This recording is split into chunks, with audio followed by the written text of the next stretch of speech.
안녕하세요. 힐링토크 회복의 정선입니다. 주어지는 세계, 해석하는 세계, 그리고 만들어가는 세계. 이 세 가지 세계 속에서 우리는 어떤 인생을 살고 있을까요? 오늘 회복을 통해서 만나뵐 이분은요. 예수를 그리스도로 영접하고 나서 진정한 창조하는 세계를 만들어갈 수 있었다고 말씀하시는 분입니다. 자, 그 주인공 화면으로 일단 만나보시죠. 한국 유비쿼터스 기술의 선구자이자 미래창조과학의 선두주자인 강릉영동대학교 정창덕 총장. 3개월 시한부 삶을 이겨냈고 노숙인 돌보미로, 그리고 이웃사랑을 실천하는 양수리 사랑전도사 정창덕 총장의 회복 스토리를 시작합니다. 화장실에 가서 이렇게 모포를 둘러쓰고 이렇게 자다가 빠져버리는 경우도 있습니다. 공부를 좀 했는데 갑자기 제가 전교 1등을. 갑자기 전교 1등? 하나님 한 5천만 원만 주시고 1,000만 원만 있어도 되는데 솔직히 그럴 때 있잖아요. 그렇지. 너 먼저 죽으면 난 눈 못 감는다. 그러면서 눈물을 어머님이 툭툭툭툭툭 제 손에 떨어뜨리시는데, 어머님 제가 어떻게든 살아나겠습니다.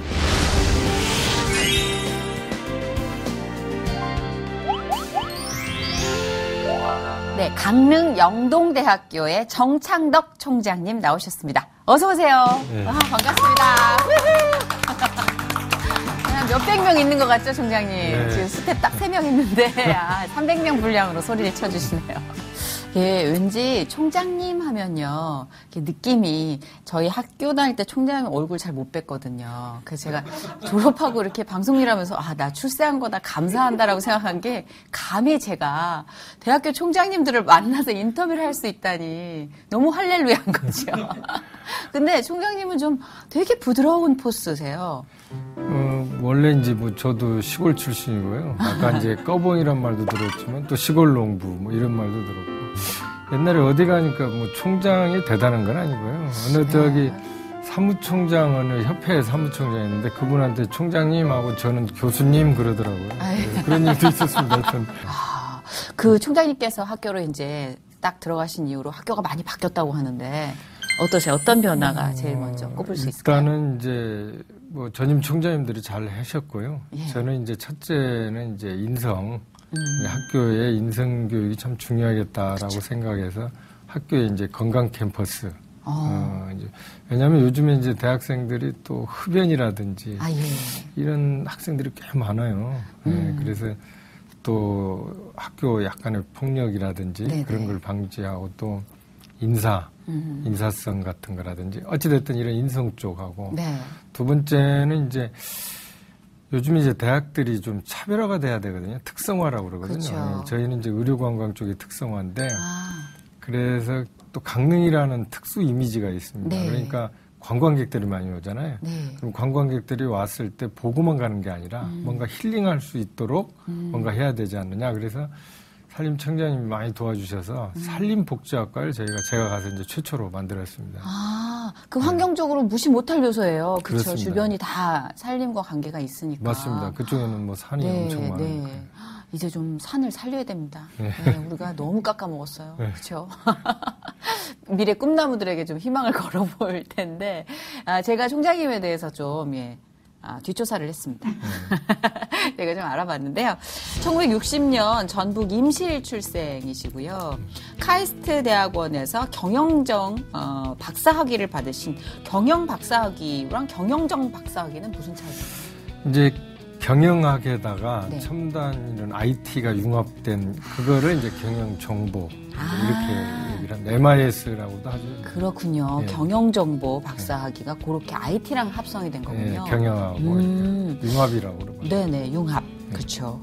94년부터 서일대와 서울벤처정보대학원 대학을 거쳐서요. 2006년부터 고려대학교에서 교수로 재직을 하셨습니다. 그러다가 지난해 이제 강릉 영동대학교 총장님이 되셨는데요. 거기에 이제 한국 유비쿼터스 협회 회장이시고요. 여기서부터 나옵니다. 미래창조융합협회 회장님이시고요. 그래서 융합이란 단어에 굉장히 민감하셨습니다. 융합. 그리고 한국 사랑의 울타리 대표 등을 맡고 계십니다. 자, 이 많은 활동 중에서 개인적으로 어떤 직함이 가장 지금 좀 신경이 쓰이세요? 아무래도 이제 그 사랑의 울타리 쪽인데요. 역시. 네. 그쪽이 이제 제가 그분들한테 다 잘 못해주는 부분이 많이 있고, 솔직히 요즘에는 이제 더 많이 신경을 못 쓰기 때문에 그 부분이 요즘 제일 신경이 쓰이고, 특히 저희 이제 집사람한테 굉장히 좀 미안한 게 있죠. 보편적으로 대한민국 남자들은 예, 집사람한테 미안해합니다. 또 아무래도 이게 좀 남자들은 앞만 보고 나가는 성향인데 그러다 보면 또 이제 당연시 되잖아요. 파트너들이. 뭐 그거 다 이해하시지 않을까 하는데요. 표현하세요. 잘 표현하세요. 제가 그 표현력이 좀 부족해가지고. 저런. 근데 이제 요즘에 손은 잡아요, 제가. 그래가지고. 이게 엄청난 표현인데요. 아니, 이제 자기 전에도 네. 제가 손을 잡고 이제 사랑해 하고 3번을 누르면 그걸 집사람하고 약속을 했어요. 집사람이 나도 이제 2번. 그래서 그게 처음에는 엄청 어색하더라고요. 네. 이제 처음으로 제가 이제 지금 시도를 했어요. 총장님, 표현을 못 하시는 게 아니라 근래 제가 들어본 표현 중에 가장 닭살인데요. 그래? 완전 최고세요. 왜냐하면 정말 표현을 해야지 되거든요, 여자들은. 근데 이제 네. 제가 그걸 집사람한테 얘기를 했는데 집사람도 거꾸로 이제 제가 손을 잡으면 네. 3번을 눌러주더라고요. 그럼 저도 이제 2번. 이거 좀 써보름직한 한 표현인 것 같아요. 왜냐하면 우리가 좀 입으로 내기 좀 간질간질하니까. 좀 그런 것도 예. 있죠. 이제. 꾹꾹꾹 3번만 누르면 되는 거 아니에요?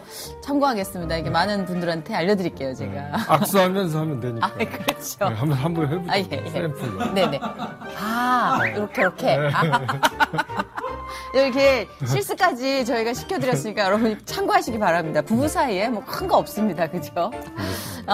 우리 총장님의 이제 이력을 저희가 소개해드리면서 뭐 작가진도 저도 깜짝 놀랄 정도로 총장님의 이 공부 인생이 엄청나게 길고 아직도 계속되고 있다는 거.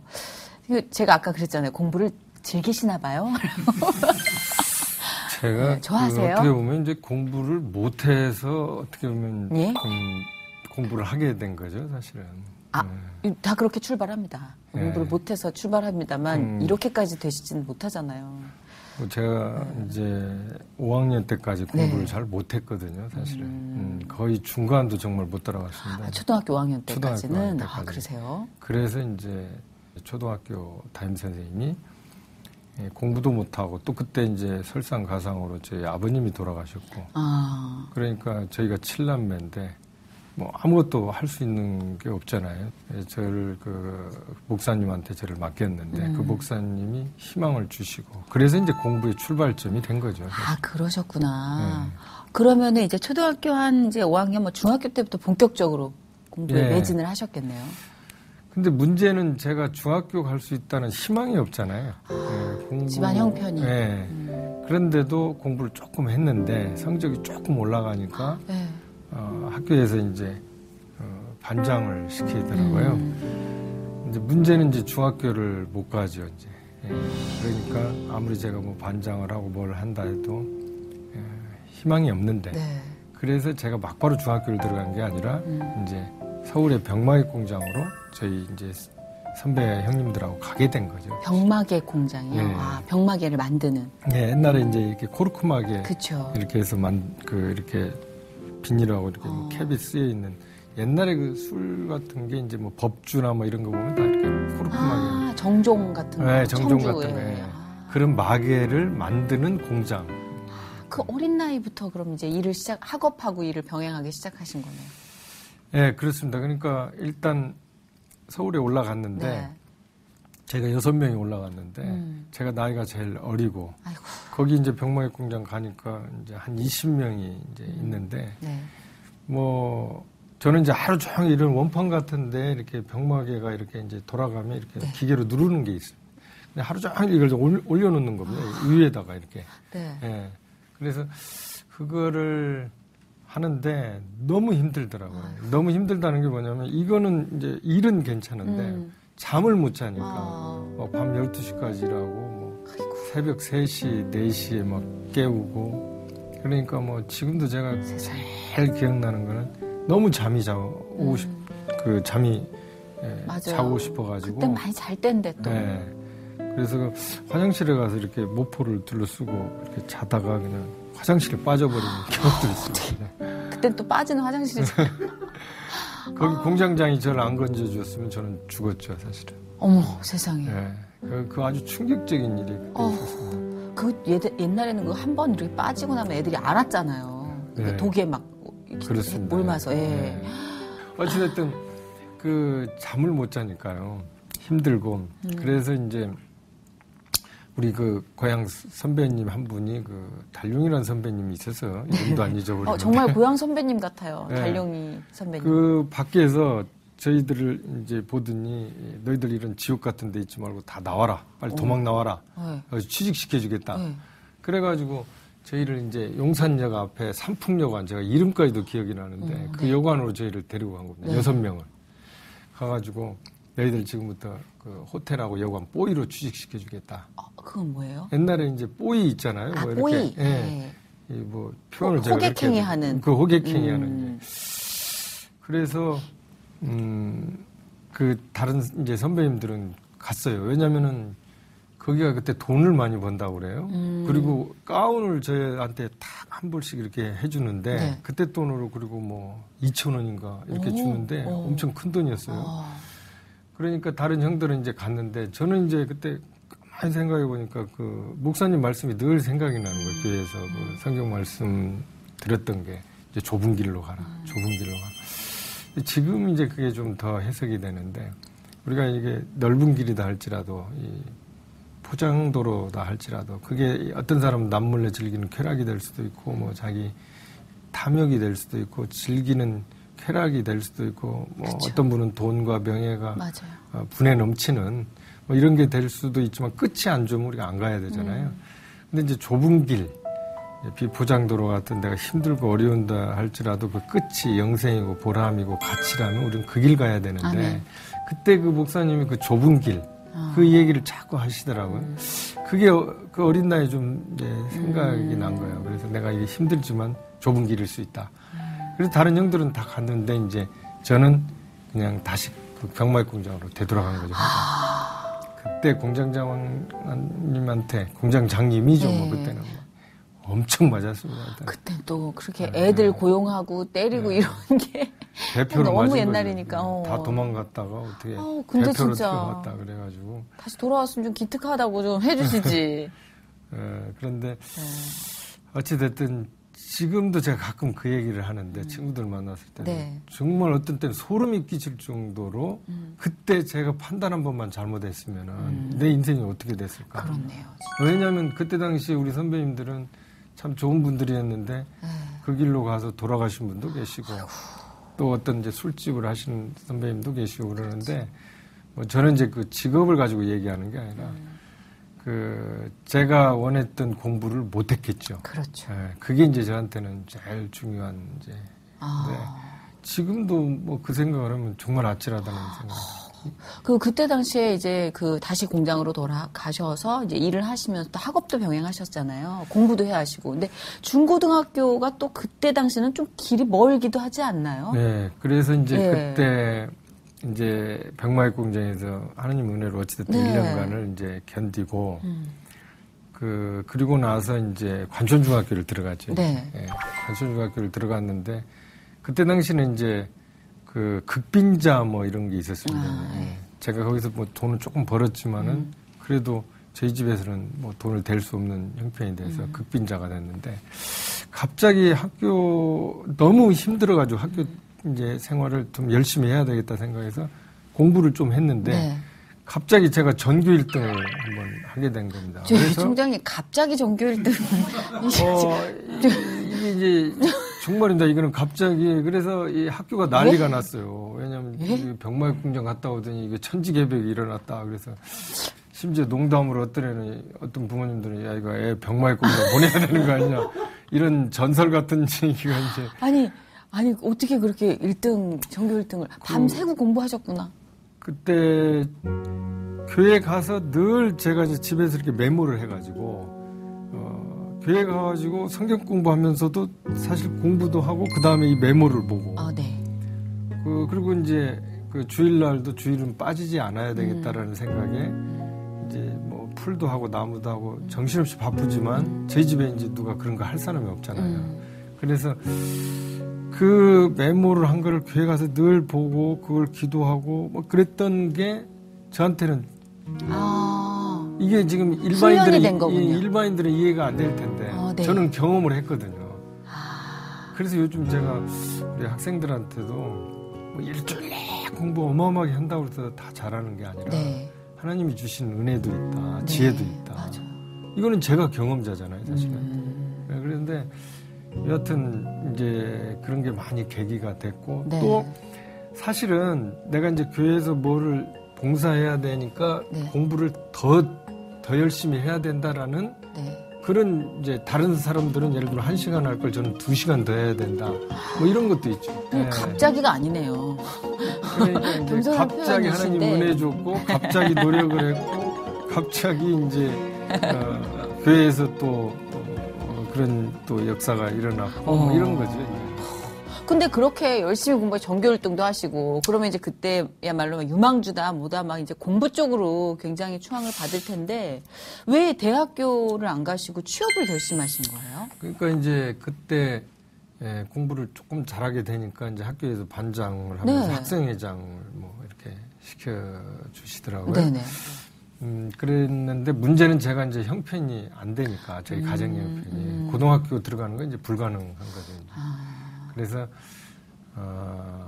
제가 이제 전주공고를 들어가서 고등학교 2학년 때 이제 취직 시험을 봐가지고 한전에 이제 들어가게 됐습니다. 한전에 들어가니까 그때 제가 나이가 제일 어리더라고요 또. 그렇죠. 그러니까 수희 아저씨가 들어가니까 회사에서도 야 너 이리 와봐 뭐 저도 직원인데 그런 에피소드도 좀 있는데 너무 어릴 때 들어가셔서 그래서 한전에 들어가가지고 이제 한전에서 이제 어떻게 보면 저를 공부를 시켜주고 제가 또 막 이렇게 공부를 하고 싶다고 그러니까 한전에서 그러면 내가 한전에서 지정된 학교에서 장학금을 4년 동안 줄 테니까 학교를 다녀라.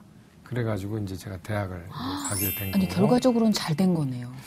그쵸? 저한테는 정말 잘 된 거예요. 그러니까 이게 가끔씩. 근데 이제 그때 이제 어린 마음에 공부는 조금 했기 때문에 사실은 다 좋은 대학을 가고 싶었는데 이제 어찌됐든 저한테는 너무 좋은 거죠. 그리고 또 하나는 제가 이제 자격증을 따가지고 그 한전이 방위산업체였기 때문에 군대 혜택을 이제 받는 그런 이제 그렇군요.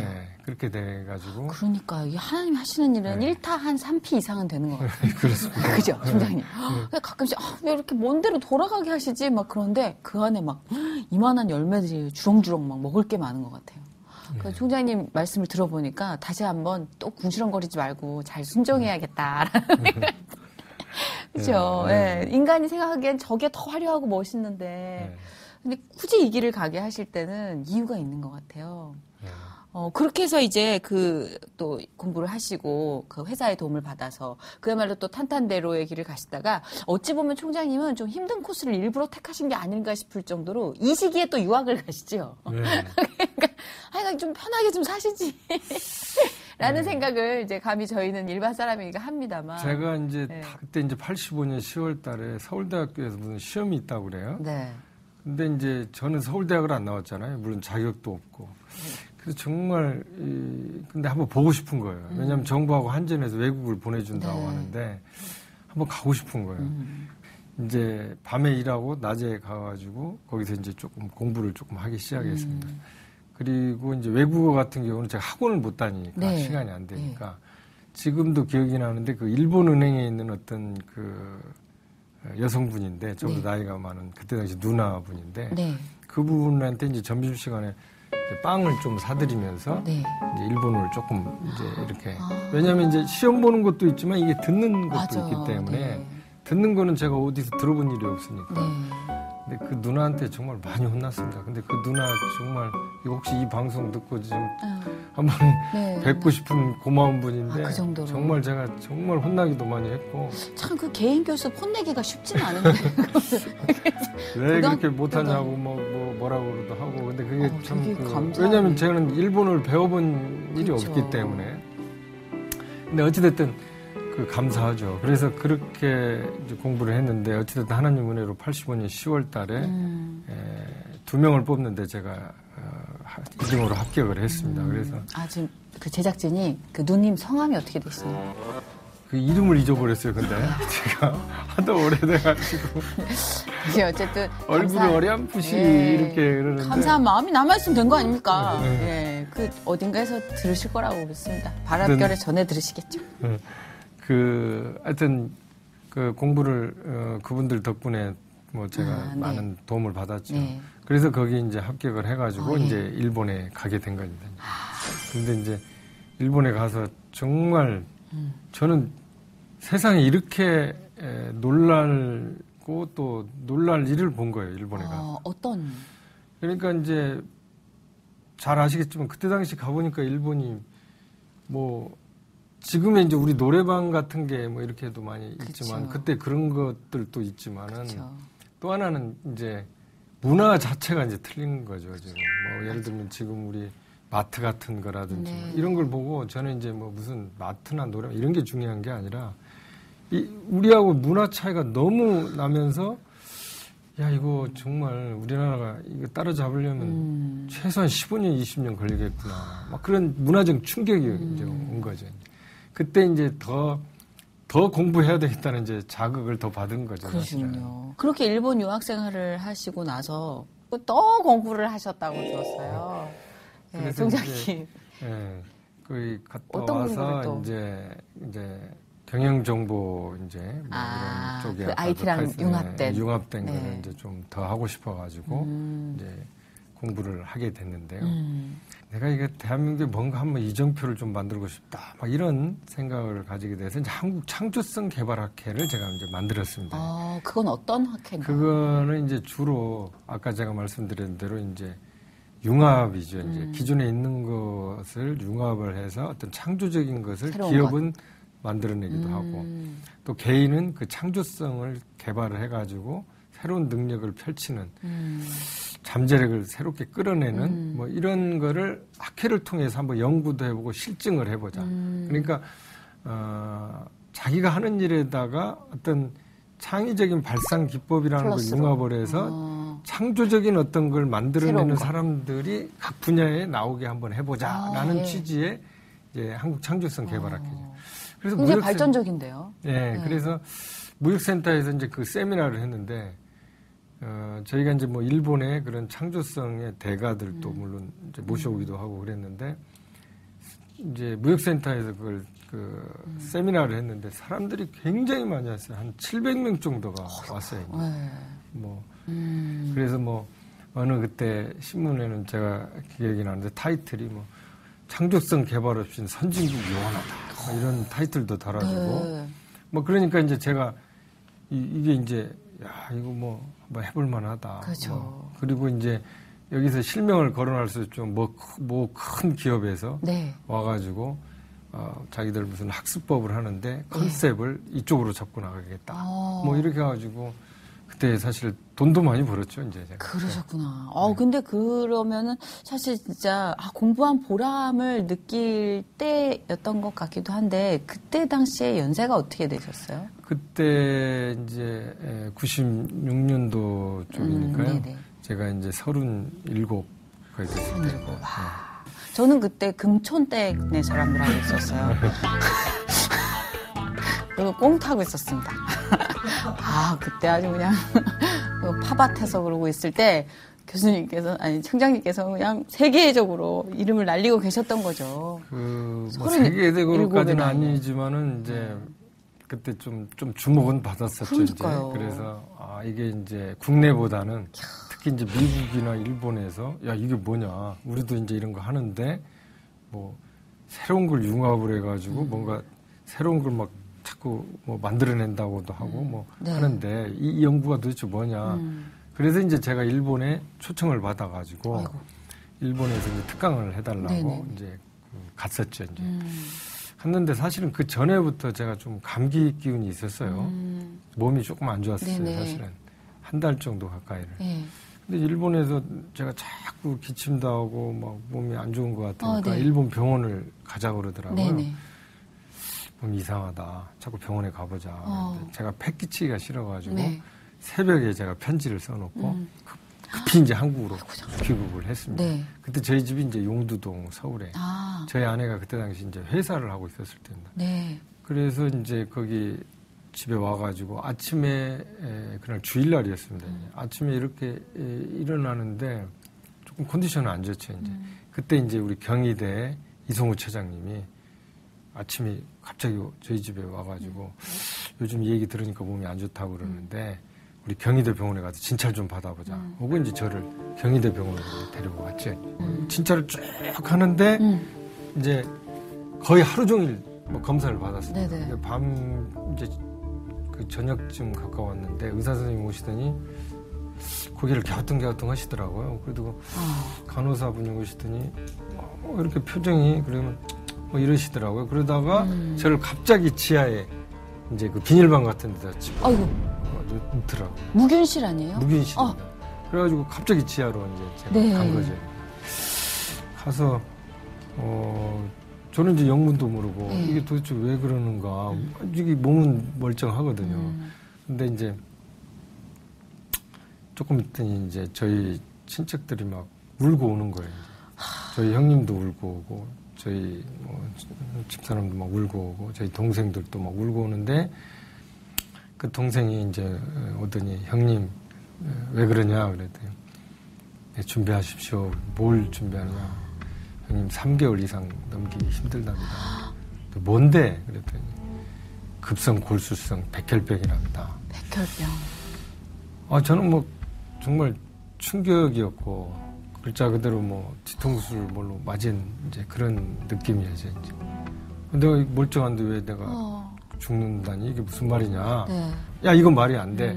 이건 정말 내가 무슨 백혈병이고 내가 왜 죽어. 말도 안 되는 거고 검사 다시 해봐야 된다. 그래서 이제 검사를 다시 하려고 그러는데 갑자기 의사 선생님이 제 옆에 오더니 뭐 이렇게 막 쪽지를 붙이는 거예요. 네. 백혈구 얼마, 적혈구 얼마, 혈소판이 얼마. 그리고 저보고 엎드리라는 거예요. 네. 엎드리니까 엉덩이에다 뭐 드릴 같은 걸로 뭘 뚫는데요. 저는 태어나서 그렇게 심한 검사를 받아본 너무 아프죠? 막 거의 한 30분 동안 막 식은땀을 흘리면서 막 정말 힘들더라고요. 그때 이제 제가 직감을 했어요. 아, 이거는 정말 중병임의 틀림이었구나. 제가 그걸 직감을 했어요. 저도 똑같이 이제 수긍을 하기 시작을 하는 거예요. 그리고 이제 제가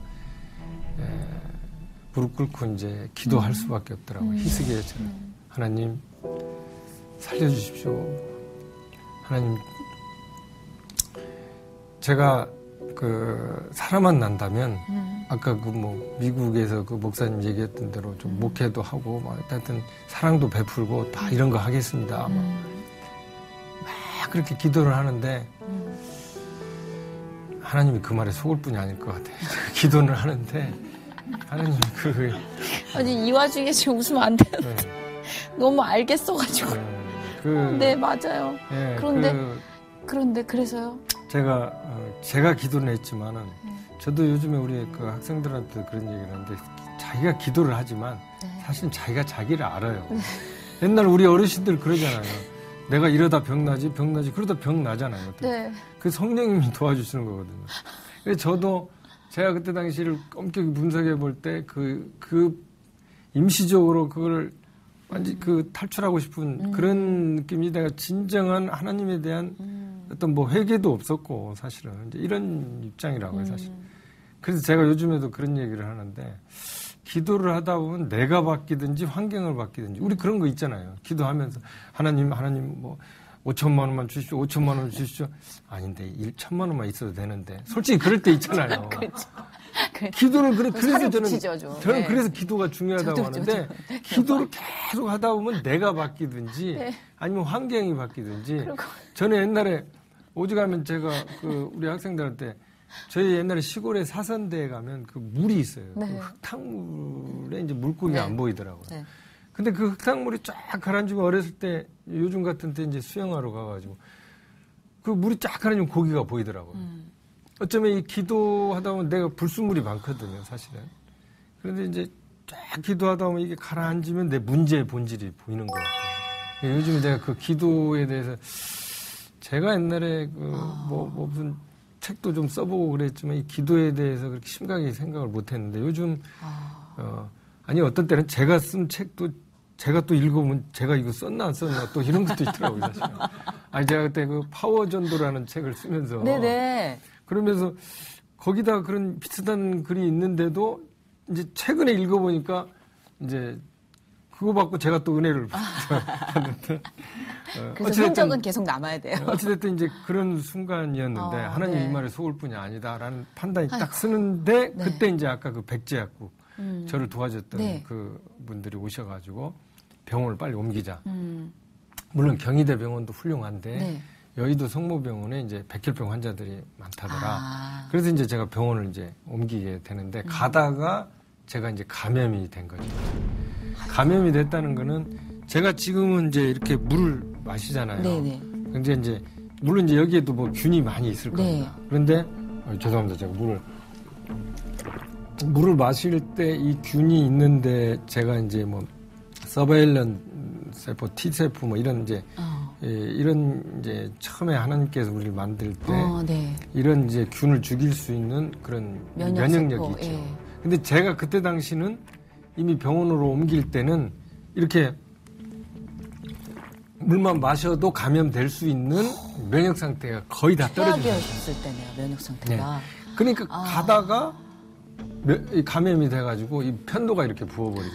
아이고. 그러니까 저는 이제 일종의 이게 이제 혈액암이잖아요. 그러니까 암이니까 병원에 백혈병 환자가 항암 치료를 받고 방사선 치료를 받아야 되잖아요. 네. 근데 저는 그 치료를 받을 수 없는 상황이 돼버려요. 이게 너무 부어가지고 먹지도 못하고 아무 걸 할 수가 없어요. 네네. 그래서 거의 이제 그 6층에서 이제 죽는 날만 기다리는 거예요.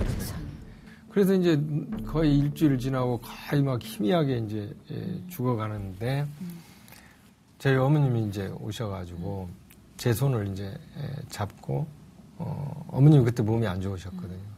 그래서 어머님이 오셔가지고 너 먼저 죽으면 난 눈 못 감는다. 하나님 붙잡아라.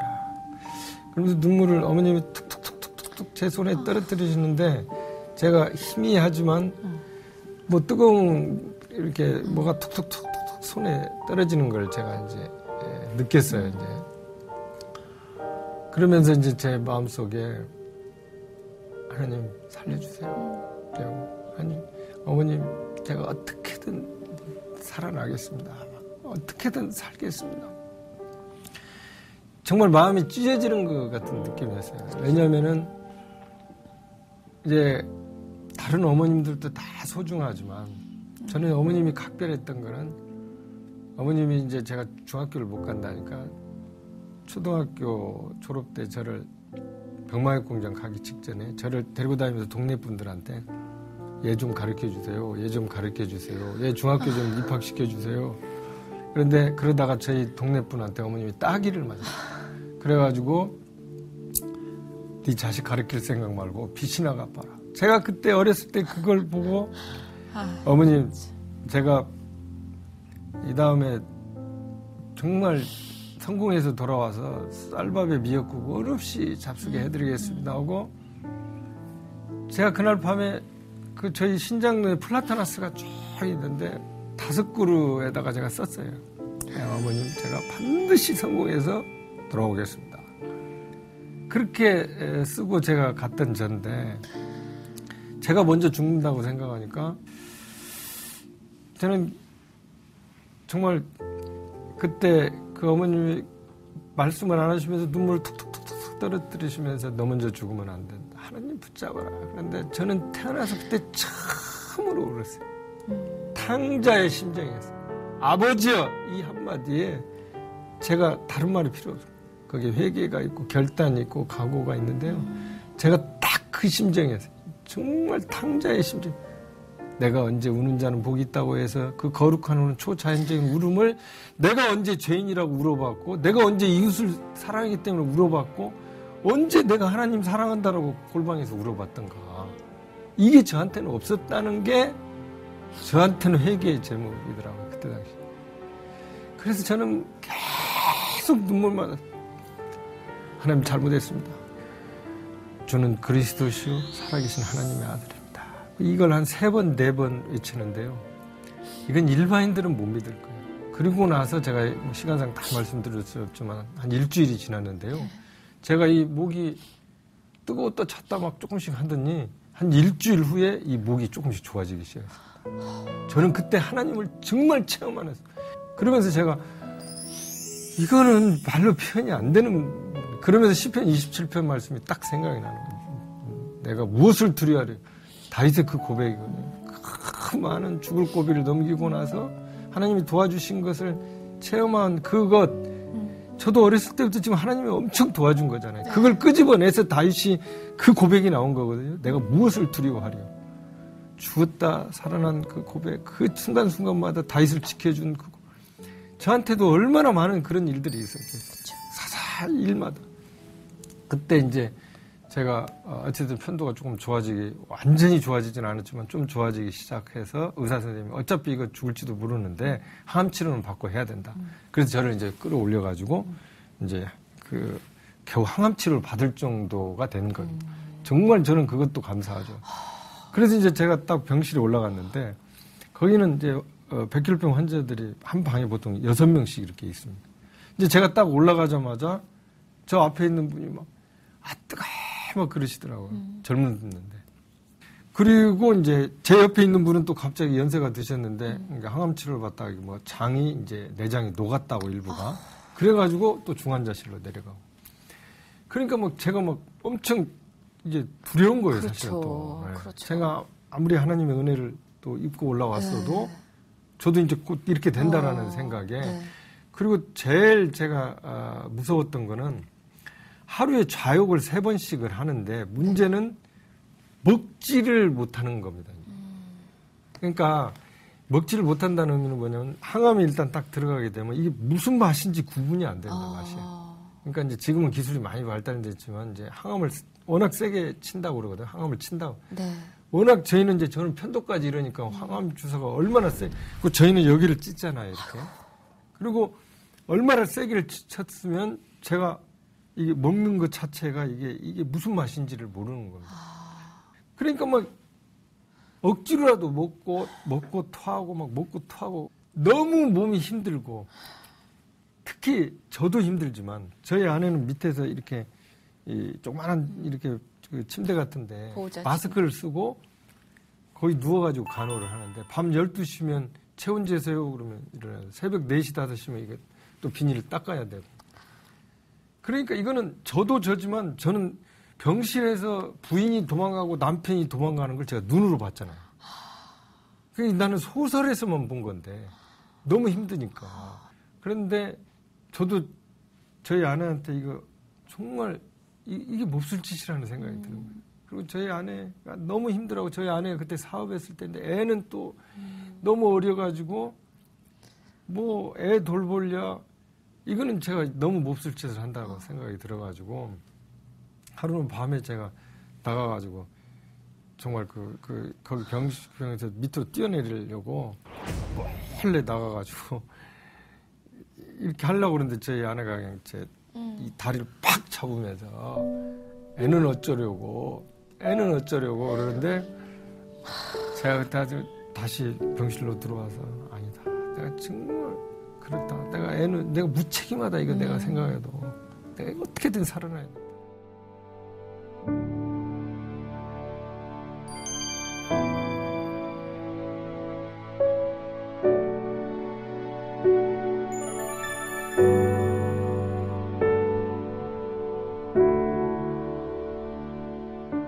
그러면서 지금 말씀해 주시면서 제가 느낀 게, 분명 총장님 삶에도 큰 변화가 한번 왔겠구나. 이 비포 애프터로. 네, 그때 이제 제가 큰 변화가 왔는데. 네, 어떤 게 가장 큰 변화였어요? 그때 이제 그 마지막 때쯤 한 6번째인가 제가 이제 항암치료, 방사선치료 받고 또 나왔을 때인데 갑자기 저희 집 옆에 어떤 분이 이제 건물을 하나 얻어가지고 같이 그 팀 목회를 하자는 겁니다. 저는 상상이 안 간, 저는 지금 환자 아닙니까? 네.